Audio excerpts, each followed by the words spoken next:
The fallout has passed, the protective dome over the city is almost fixed, and our favorite road warrior is shaking things up once again. I'm your host. You can call me the Lone Transmitter, and coming to you live from Yellowbrook City, you're listening to Wasteland Free Radio.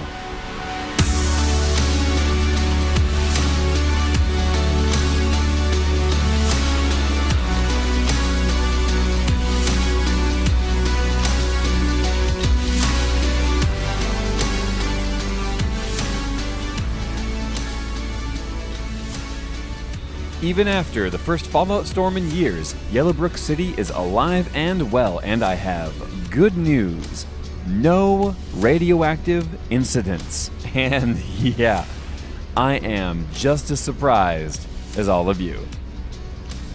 I don't know how we did it, but I guess between the decontamination stations throughout the city and most of us staying indoors during the downpour, we're mostly radiation free. And that puts us 150 days without an incident, and I'm so proud of all of us for staying #Yellowbrook strong. Of course, there's still radiation out there, but there always is. Weatherbot 95 said it's only a little higher than usual, and it should be gone in a couple more days. Now, remember, Weatherbot 95 wasn't originally a weatherbot, but he added those applications a few years ago, and he is less than accurate when it comes to radiation. He forgets that some of us are more sensitive to it than others, but right now we're looking at maybe 50 rads per minute unless you're wearing a hazmat suit. So I'd say it's best to stay inside for another day or two unless you've got a hazmat suit lying around, and then by all means, explore away. Oh, and please remember, any standing water you may find is probably going to be radioactive for a while, so maybe don't let your human children play in the puddles. Your mutant children should be fine, just remember to decontaminate them after so they don't carry any excess isotopes inside your bunkers, just in case. And no, I am not telling you how to raise your kids or anything, I'm just saying you probably don't want all of them to get sick. Okay. After months of uncertainty, road closures, and a giant metal egg found in the debris, local authorities have announced that they are finally reopening the Freeman Street Bridge. Of course, local authorities have no idea we already found our own way across the river a little further downstream, and we've been using it for months. This is just another example of local authorities being completely out of touch with the real world. They don't really pay attention to the little things. Come to think of it, they don't really pay attention to the big things either. And they're completely ignoring the most important part of this whole scenario.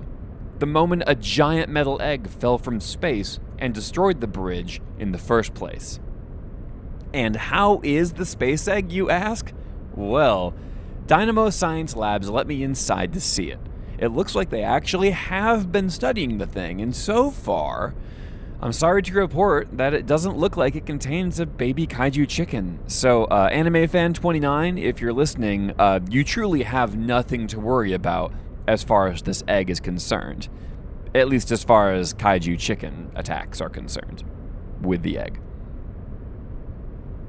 Alright, so first off, they've confirmed that yes, the space egg actually did come from space.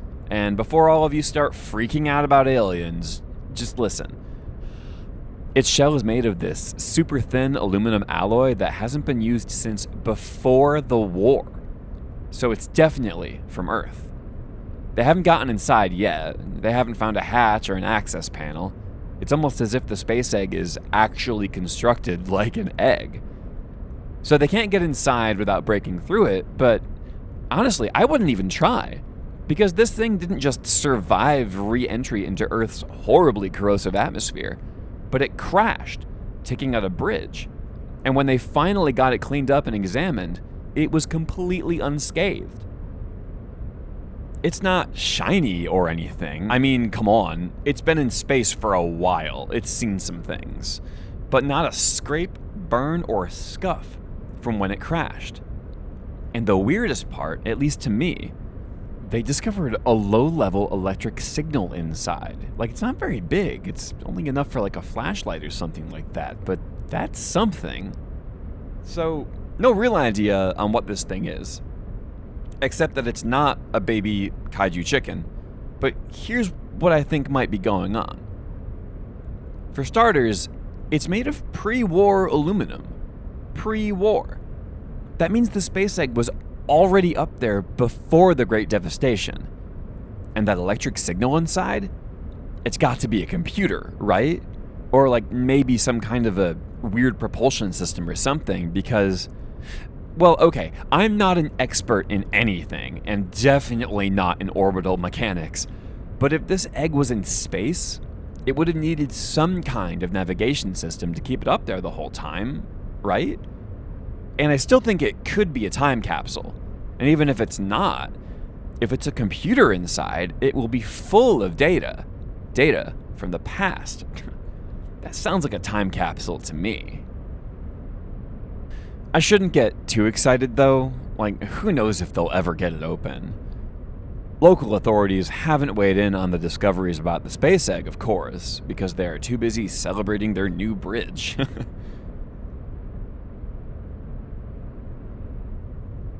Okay, so about Rough Roxanne. I know I'm a little harsh, and I don't really take her seriously, but just hear me out for a second. She was one of the few dozen people who stayed at the high school gymnasium during that last fallout storm, but I guess she never left. I don't know. It's totally fine. Anyone can squat there if they need to. It's not like anyone actually owns the high school gymnasium. But from what I hear, she's not just squatting there. She started making improvements. Rough Roxanne turned the high school gym, former home of jock-filled prep rallies and broken-hearted band geeks, into a sort of compound.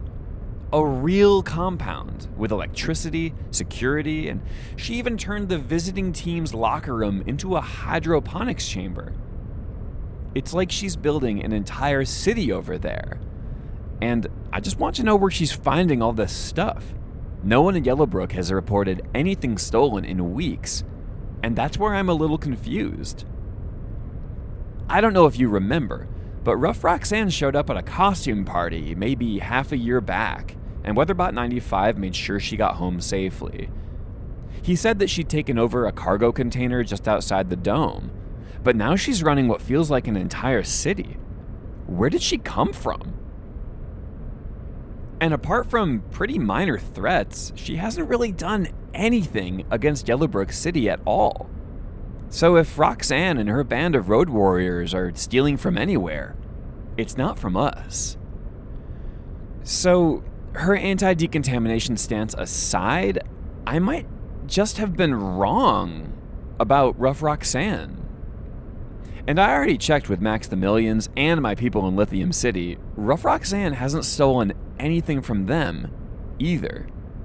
I don't know. Speaking of Lithium City, nestled in the shell of an old hydroelectric plant with stunning views of the Bohawk River, Lithium City boasts the most impressive collection of used electronics on this side of the apocalypse. They provide their citizens with the most valuable treasure of all, stable electricity. Now you too can experience the luxury of your own personal power plant and live like you are alive in the 1990s, when electricity was free and Kevin Costner ruled the cinema. Stock up on batteries, light bulbs, and tasers, or maybe stop off for an iodide cocktail at the one and only Half-Life Cafe. Looking for a romantic getaway with your love bot? Cozy up in one of their smokestack suites atop the power plant for an unforgettable night of truly electric romance. Relax and recharge in Lithium City. We'll try to leave the light on for you, because we can. Oh, it looks like local authorities just sent a mass email.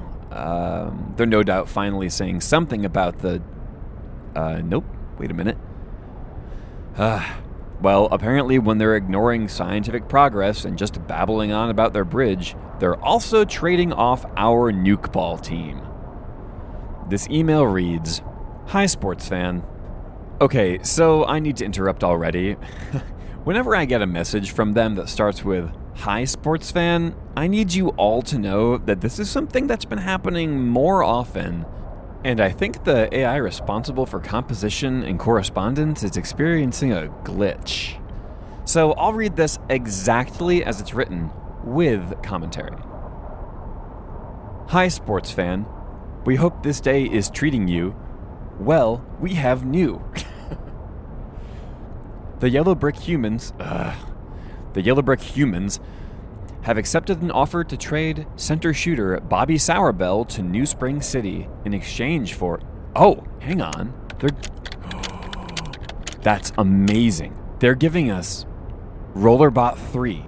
Wow, she is an absolute legend. She's a little rusty. She is a robot. But she single-handedly beat the best team in the region one year. Don't get me wrong. I'm so excited to have her.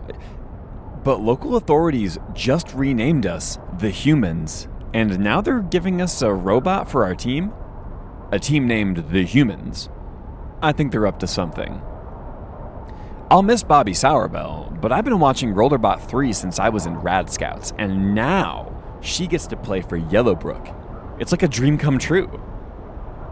Good job, local authorities. You did something right. I don't know why I'm saying this. It's not like they can hear my show. It doesn't say when the trade is going to happen, probably at the end of this season, but that's awesome. I'm pumped to have Rollerbot 3 on board. And I'm really excited that local authorities are actually allowing a robot to play. We've had nothing but humans on our team for the past couple of years, and I don't know, it seems pretty obvious that if you have humans who are susceptible to radiation sickness, and cyborgs who are also susceptible. But then you have robots and mutants, both of which are immune to radiation. And all of your players have to handle plutonium in order to win. It seems to me you would want the people who are immune to radiation, right? Maybe I don't know what I'm talking about. I don't know. But I'm not in charge of the team. Local authorities are. And as long as that's the only thing they're screwing up, I guess we're doing okay. Do you remember when the Courier dropped by unannounced for an interview during the middle of that fallout storm, and how I risked everything by letting them inside? I still can't believe I did that. I would never open my hatch during a fallout storm. What was I thinking? I can't possibly be that lonely, can I? Sure, this is the apocalypse, and I've got to admit, it's proving more difficult to make new friends lately. There aren't a lot of options. Everyone is either a road warrior or a cult leader or a cannibal. Let's just pretend there's a guy down by Lithium City. He finally asks you out on a date and you say yes.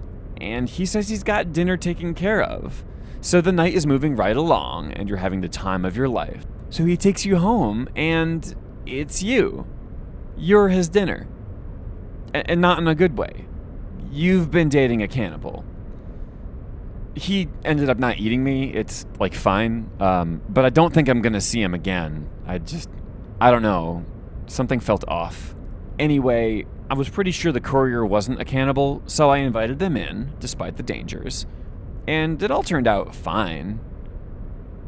They had their own decontamination kit, so we made it through the interview without being a danger to each other at all. You know, it's a rare treat when you find someone who takes decontamination as seriously as you do. And you all know I take it seriously. So without further ado, I hope you all enjoy my interview with the Courier.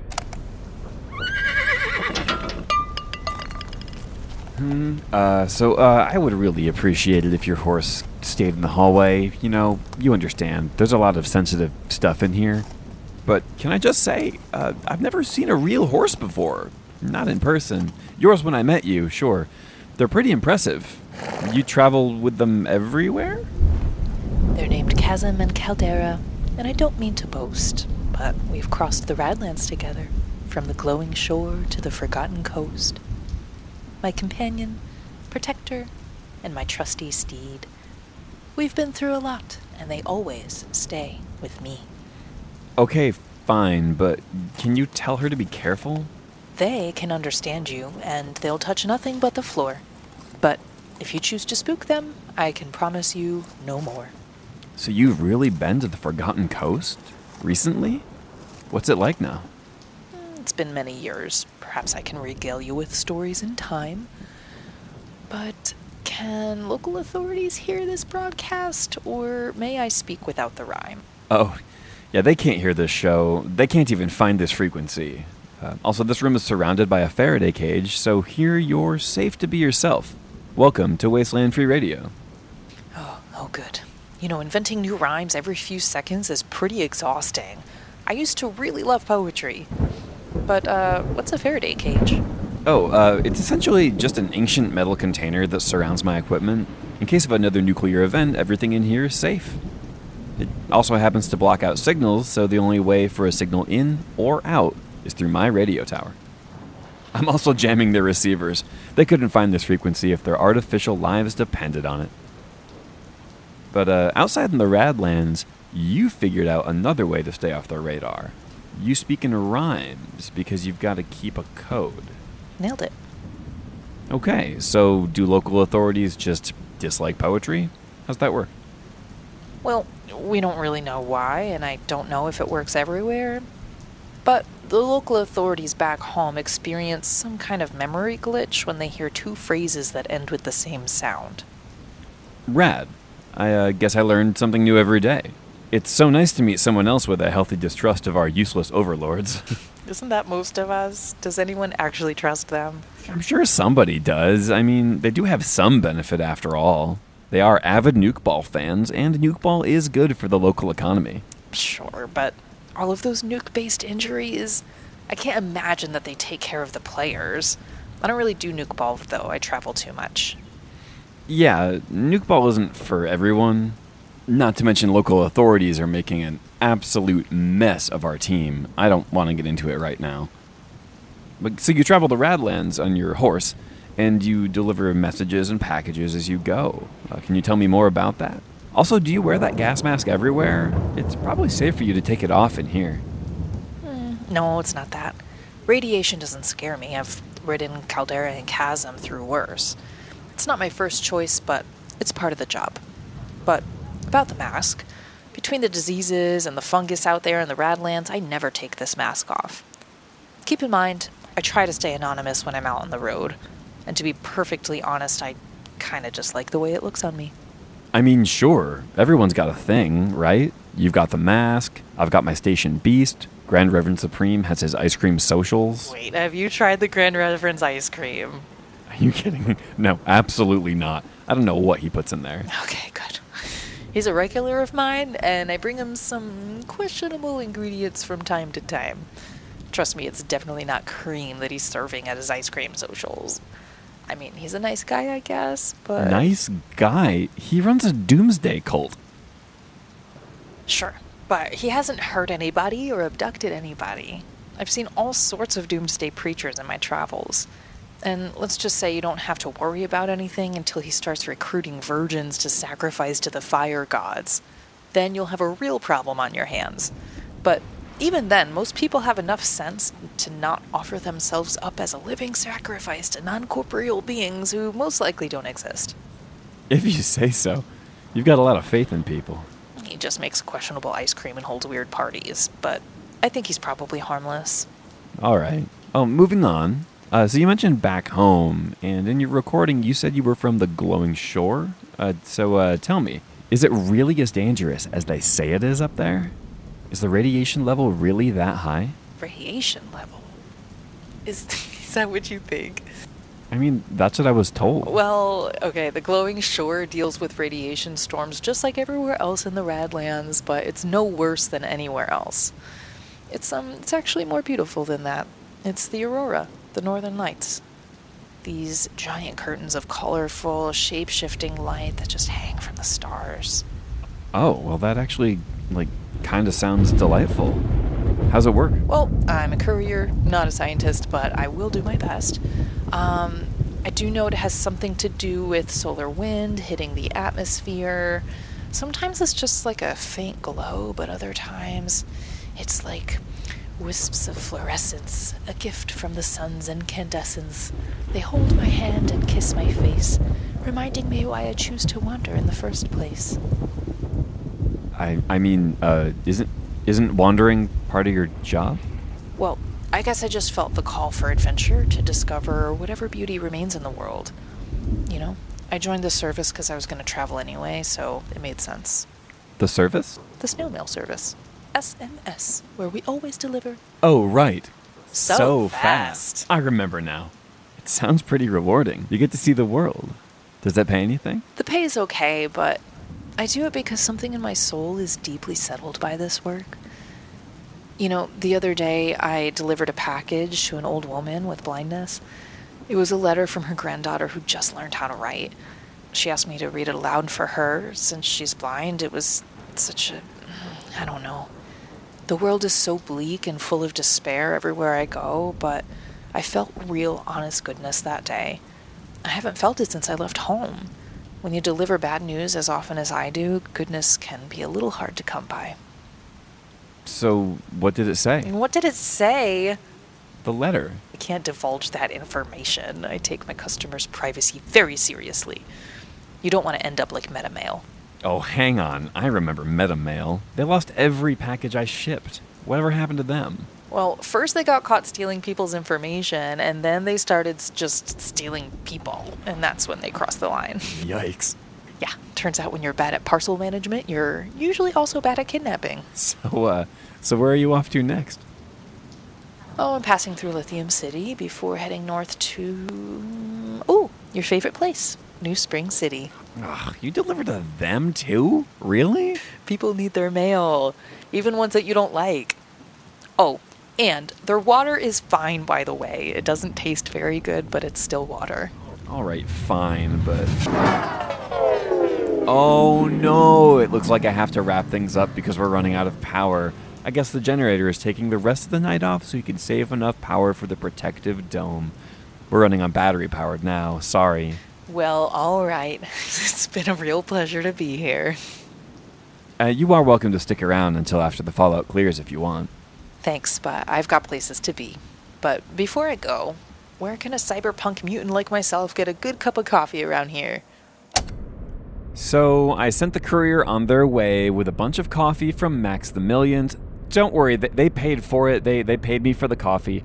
I don't just give stuff away. That's not how I survive out here. But I also sent them to Max so they can get their own coffee if they need to, and it was great. Honestly, it was kind of nice having company for a little while, even if we disagree on really important matters like New Spring City. But whatever. Well, it's about time for me to be hitting the old irradiated trail. Let's see what the retro resequencer is gonna spit out today. Alright, taking you out today is a band from somewhere in the old Commonwealth of Massachusetts. They're called Shallows, and this is their song, Falling. I'm the Lonely Transmitter, and you've been listening to Wasteland Free Radio, your only source for news at the end of the world.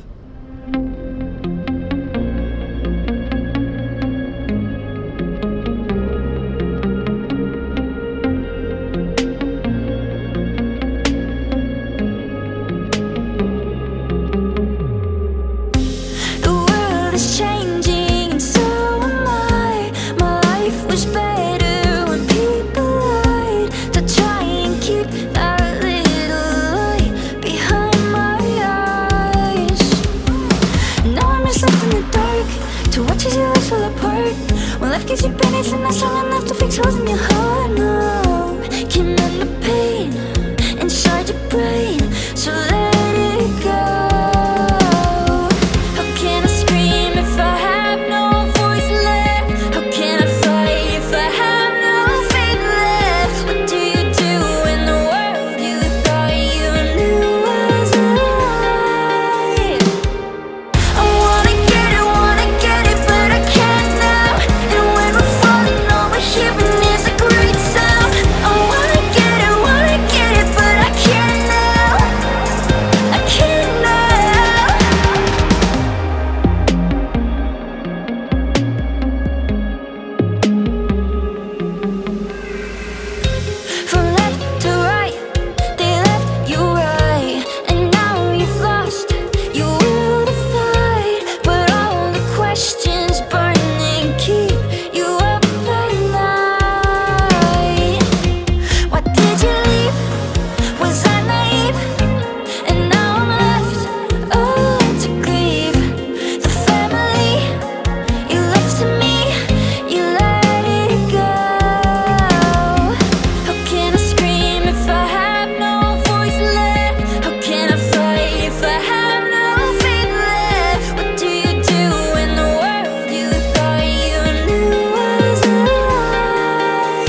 Wasteland Free Radio is written and produced by J.S. Pitcher, and our background, intro, and outro music is by 11D7. You can find more of their music at 11d7isalive.com. Also, please stream their music on Spotify and follow them on Instagram at 11d7isalive. Today's retro resequencer was Shallows with their song Falling. You can also find them on Instagram at shallows.us and stream them on Spotify as well. We are currently creating a playlist of all of our featured artists and songs. I'll be putting a link in the show notes. Showcasing independent artists might be my favorite aspect of producing this show, so please keep those submissions coming. I would love to find a place for your music on this show. Questions, comments, or musical submissions, just send them all to wastelandfreeradio@gmail.com. You can also message us on Instagram. We do pay attention to that. Yeah, thank you so much for listening, and remember, when the world ends, your usual haunts probably won't be safe, so make sure you establish a bug-out location in advance for you and your loved ones.